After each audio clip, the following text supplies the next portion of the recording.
Assalamu Walaikum. In this video, how to make a logo transparent in Photoshop. Let's begin. First of all, open your logo. Okay, open this logo. First of all, remove background, or you can first of all select. You can use object selection or use background selection. Object selection. Sorry.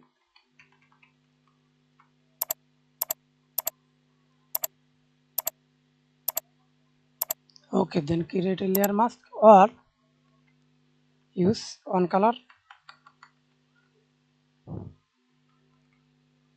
So, okay, select magic wand tool and click the background tolerance 32.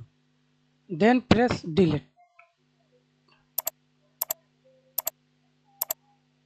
Press delete on your keyboard. Press Ctrl D.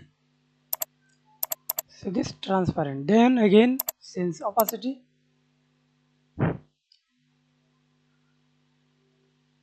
Go to File, Save as, find PNG format. Select desktop. Click Save. That's it. Thanks for watching video. Please subscribe to my channel, like, comment, share.